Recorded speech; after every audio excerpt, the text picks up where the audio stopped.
Hello everyone, SirMonkeySuit Happy here, back again with Yowamushi Pedal. We're on episode 8 of season 1, and in the last episode we are continuing on with the race. Onoda, with his new race bike, has flown by the back three with relative ease, like, you know what I mean, like, it's not surprising. The guy has been working with a mummy bike for so long, climbing hills and everything like that, that it's not a problem for him on a mummy bike.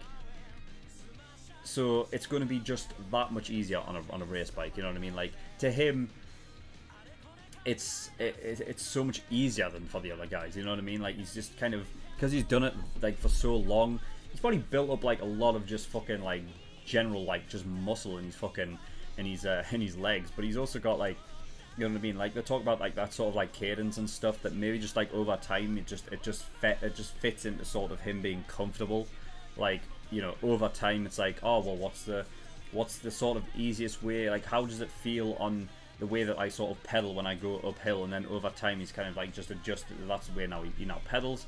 So he's just kind of like ahead of the curve than all of the other newbies, aside from obviously Naruto and Imaizumi, that in that regard. So, you know, it's not surprising that he just went past them with relative ease. So now it's just about catching up to Naruto and Imaizumi. Of course, they were stopped by a foreigner guy who kept falling over on his face and pancaking the floor. You know what I mean? I don't know if that was something that was planned between him and the captain. I don't know if that's the case. We don't know if he's the coach, although they did point it out. Like I said, this guy the coach, and so I'll not be surprised if it is. And yeah, so they're still on the incline. They're still on the going up the mountain and whatnot. Yeah, so Onoda is on their sort of tail. He hasn't sort of caught up to them yet in sort of eye range, so you can't see them yet, but I reckon he's going to be there within the first, I'm going to say within the first 3 minutes, I'm going to say, you know what I mean, I'm going to say the first 3 minutes. So yeah. And that includes the fucking opening as well. If the opening's like there within the 3, I'm gonna say that as well. Watch, it's gonna fuck me here. But yeah, so yeah, that was also, we're gonna get in episode 8 and see what we get. So without further ado, let's go.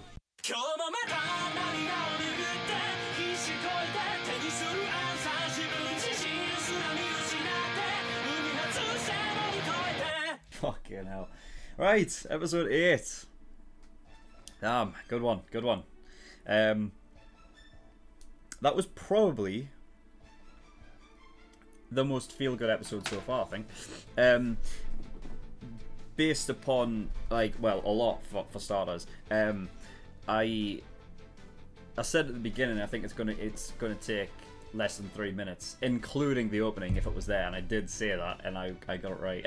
I thought I was fucked when it started with the opening. I forgot that this show like does that sometimes. Like, sometimes it doesn't even have a cold opening; it just goes straight into the opening. So I would have had a minute and a half for him to catch up, and I was thinking, shit. I was like, when anime time's involved, there's like, you know what I mean, a build up generally, but no, he was fucking right there. So yeah, I got it right. One thing I want to talk about is the very beginning, because I wrote this in the opening. Is that, I mean, I mean, I know that I've seen his hair for, like, you know, since the beginning, but Makishima, right? Is there a reason why he's like so specially designed? You know what I mean? Like, why is there a reason why he stands out so much? I mean, I don't know if it just is supposed to go in line with his sort of like his wacky fucking like technique when he throws the bike back and forth. Practically to the point where his handlebars are like touching the fucking floor. It looks weird anime. It looks nuts. But I mean, because when you look at it, right, you've got like, I mean, Onoda has a sort of look that I think it's generally, it's the big fucking glasses, right? That's his sort of standout feature. With Naruto, it's sort of like the red spiky hair. That's sort of his standout feature. But then, like, other than that, Makishima's really the only one. I mean, Imaizumi kind of just has that sort of, like... I mean, he has his look, but it's relatively, like... I'd probably say, like, you know, generic compared to the other ones. And then you've got the captain, who, I mean, I guess he wears them sort of, like, sports shades and stuff. But he's not really... I mean, when you look at Makishima, like, his hair is so nuts. And the thing that, like... that strikes me as like odd is the fact that in a race to have hair like that is surely not good for wind resistance, right? I mean, that's a lot of hair. So I don't know. I find it strange how Makishima sticks out so much in regards to anybody else. You know what I mean? Like he's the one that sticks out the most. You know. So I just wonder if there's a special reason for that.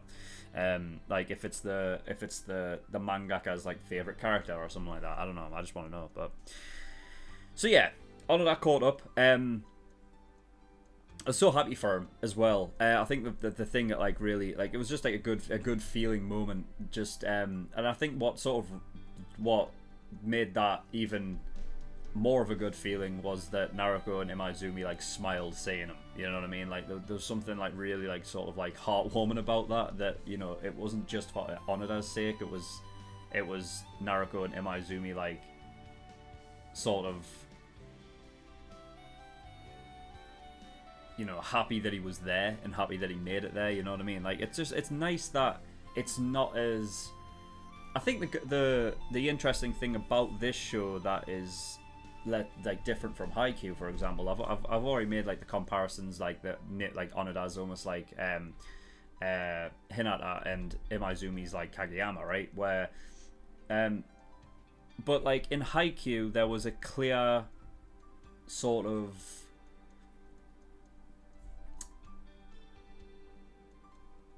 the sort of dynamic between Hinata and Kageyama in Haikyuu, it was very like, it's a bit of like more of like a combative type of rivals that never got to be true rivals or like, you know, like nemesis or whatever because they went to the same school.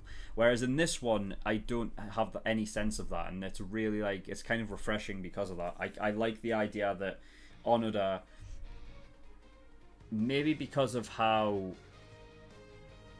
Maybe because I think it's more to do with Onoda's sort of personality, really. Because in Haikyuu, Hinata was very like, he's very sort of loud and about it. You know what I mean? Like this is like, that's what he wants to do, and he's so fucking, you know what I mean? Like he's got like a raging fire inside of him. So I guess it might sort of, you know, it's probably to be expected that Hinata would get that back. So maybe it's that, because I think with Onoda's personality it's so much more like reserved, and it's more like, you know, like Onoda's sort of very just like nice kid, very honest kid, kind of just I guess probably, you know, it's just a nice dynamic to sort of have, and it's not, I like that it's not just the same from Haikyuu, you know what I mean? There's like a different dynamic there. So yeah, just looking at like Onoda catch up and then watching, like looking at Naruko and Imaizumi like look back and smile the fact that he's there. I love that. It's a really good, really feel good moment. So he caught up right with them. Naruko's like dodging like, you know, like trees and fucking and like potholes and shit, and, and fucking and Onoda's just hit like, you know, riding straight through them. For a second, when Naruko called him like a madman, I was wondering like, is that going to be his thing? Like Onoda like doing the things that others won't do. So maybe like Onoda's ability to ride through such things and still remain alright, like, because not only was it just like the tree and the fucking, you know, the hole that he rode through, you know what I mean, like, it was also in the last episode when he's taking the short corners and his pedals are hitting the floor, you know what I mean, and like, you know, Naruko's noticing it, like he's all of his pants are like fucking like ripped up from the gears and stuff, like he's a reckless sort of rider. And for a second I was thinking, oh yeah, maybe his like specialty isn't going to be as simple as what the natural, like what the other one, like what the natural sort of advantages in a race would be. So like, you know, if you're good at climbing or good at descending or good at flats or good at your speed, you know what I mean, like I was wondering for a second that maybe he's going to be good at everything, but the thing that makes him stand out is the fact that he's sort of like a reckless sort of rider. So, you know, but I mean, I guess that could still be a part of like a facet of his sort of riding ability, but like it was pointed out later on in the episode that his thing is climbing. I figured as much. That was the first thing I said when when Naruko asked that, you know, in episode 6 or whatever, basically told Onoda that you'll get to a point where, you know, where you'll like you'll hit your best part of the race, right? And that's where like you're best at, what your specialty is. And the first thing I said was climbing, because I figured like that was the first thing that we sort of, you know, with Onoda and his sort of like riding thing, it was focused around the climb, right? And that's what it was. So I figured that would be what it is. And yeah, I was right. The whole thing with sort of Imaizumi being much better on hills than what Naruko was. I mean, it's that wasn't too far fetched to realize. I mean, the guy is a sprinter, right? So to climb is much tougher for him. But like he says, you know what I mean. I love this. You know, this just kind of does confirm it to me, like why Naruko is still like, you know, he's my favorite character at this moment in time. I think it's just his sort of his very, because he is passionate, right? And I wrote like in episode 6 if Naruko's passion would be like his downfall in the race, where because he is so passionate, you kind of have that feeling that like because he goes all out and he doesn't, you know, he has that, you know, that can you know, fuck you over sometimes, you know what I mean, if you're just like emotionally in the race and that's all that you're thinking about, that maybe it can't fuck you over in the end. But it's one of the things that the reason why I like Naruko so much is because it's not as one note as that for him.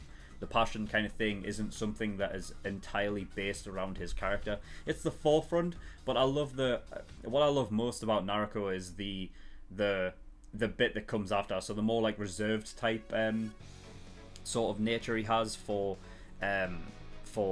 cycling and stuff like that, you know what I mean? So you know, when he's starting to struggle and Onoda like comes back and like they're talking and you know, and he's basically talking to Onoda, and basically he doesn't want that, you know, the good thing is that he's not talking about it from like a sort of selfish point of view where he's like, you know, I don't want you to you know, slow down for me, right? That's not how this works. You know, I'm the one that slows down for people. It wasn't like that at all. He's basically, you know, one of the first things that he said was, he said that you were going to do this to see what your potential would be, right? And I love that. I love the fact that he does that like immediately for Onoda, right? And then gives him his spirit. Basically says, beat Imaizumi to the top of the peak. And I love that. It's like it's such like a camaraderie like kind of thing there, like a brotherly thing, and you know, like a brotherhood kind of thing, which I really like, you know what I mean? It's even though they're like in a race for themselves, just to have that is kind of like, is really nice, and it's touching. So yeah,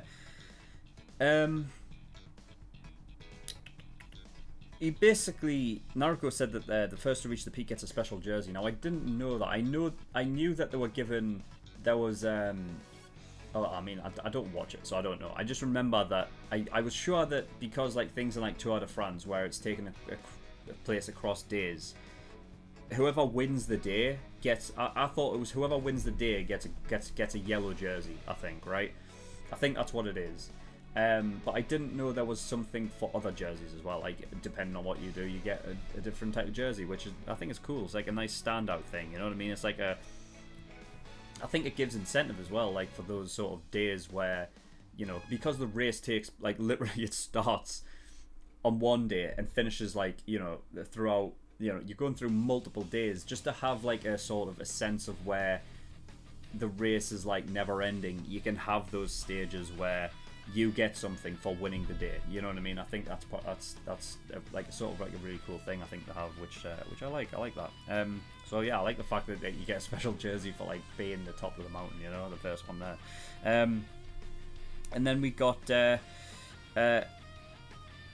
Imaizumi, so he's basically at the front there, and he's saying that like the sort of like the key to it is the heartbeat. So, you know, if it starts getting out of control, you start overheating, that'll basically use up a hell of a lot more of your stamina, shit like that.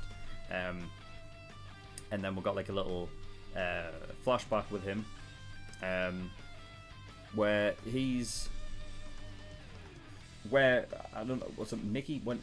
Did she meet him at that point? Was that the first time they met? I don't know, but she basically pointed out, like, what you don't have any friends or whatever because he's like, because he's cool and he has that sort of attitude or whatever. But he just doesn't. He's just not that sort of type of person, not that, you know, sociable. And then you have people who are basically telling him, you know, oh, you need to be like more sociable and, like, you know, and not be so cool and whatever. And he just kind of got sick of it. And he likes to be in those quiet places. And I do like the whole thing of, like, first place is the quietest. And he's right, because even if you're behind and you're last, there is that, it's all in front of you, right? And, you know, I mean, well, I guess it depends on fucking, like, how far you are behind, but the idea that it's all in front of you kind of, you know, just gives that sort of image of, yeah, it's not as quiet because there's something to sort of try and work your way back up to. Whereas when you're in first, there's nothing in front of you, you know what I mean? So it makes sense, yeah, the first place is the quietest. But it's interesting, like, how it's changed, where it was more emotional. Now it's become a lot more about, you know, pacing yourself and doing things at the right times, you know what I mean? And whether or not he actually still feels the same way, the first place being the quietest, it seems like he does have that still within him, that, like, sort of a more emotional side, because, like, you know, I mean, well, we saw it, he turned the fucking, the meter thing away, right, out of sight, so he can't see it, and he's basically just riding on pure, this is a race for, like, pure emotion to the top of the peak, right? So yeah. And then just like that, I was thinking that Onoda would take Naruko's technique and you know, put his hands on the fucking the underbar things, and then just fucking, like, push up to the top. The reason for that is I saw it as the race to the peak was almost like a race in of itself, like that was a finish line in its own right?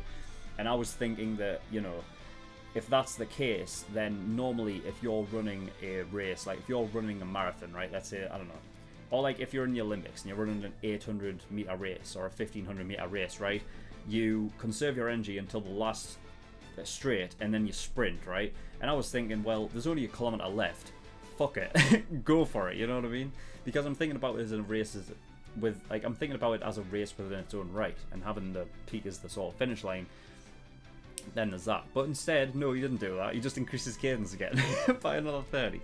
So from the beginning, no, from the middle of last episode, he's increased his cadence by 60.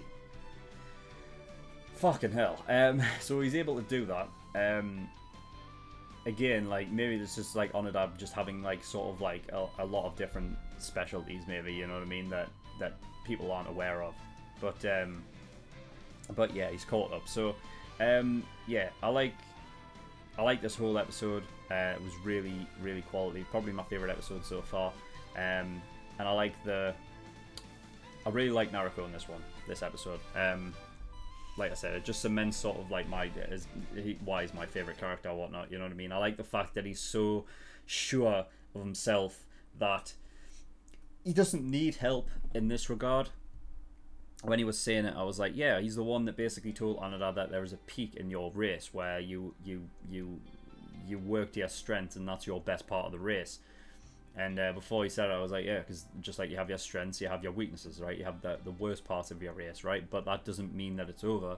You know what I mean? There's still a lot of race to go after you get to the top of the peak. As soon as the descent comes, he's going to catch back up again. I love that. I love the sort of like the positivity of Naruko as a character. I really like him. So yeah, that's cool. But that is all for this episode. So thank you everyone for watching. In the description below, I've linked certain things. One of them is the Discord. If you need any information regarding my content, or if you just want to come over and talk to me or the community, you're free to do that as well. SirMonkeySuit.com, my website, all my content is over there. You can also become a member on there and join the forums. There's a reaction recommendations page where you can put in your shows and they will be put into the next poll whenever that is.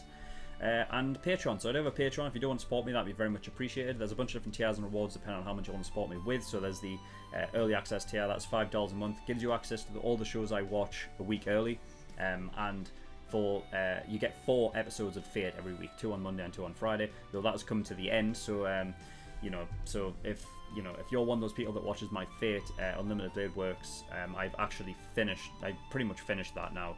So yeah, I think by the time this comes out on YouTube, I will have finished that. So if you want to watch my full Unlimited Blade Works reactions, you can do now by becoming an early access tier patron. So yeah, $10 a month, that's the full length, gives you access to my full length library. Everything I react to gets a full length. $15, that's the exclusive tier, that gives you access to a bonus show I'm currently reacting to, which is 7 Deadly Sins. So if you're interested in that, get yourself over there, become an exclusive tier patron. Elite tier, that is the $50, so every time you pay $50, you get a choice of a show that you want me to react to, and I will react to it. It'll go at the back of the list, but in about 7 shows. Might take me a while to get round to it, but I will do eventually. But if you don't want to wait that long and you want your show to be reacted to next, and you want to get God tier, which is $100. But that is all, so thank you for watching, I'll see you all next time, bye bye.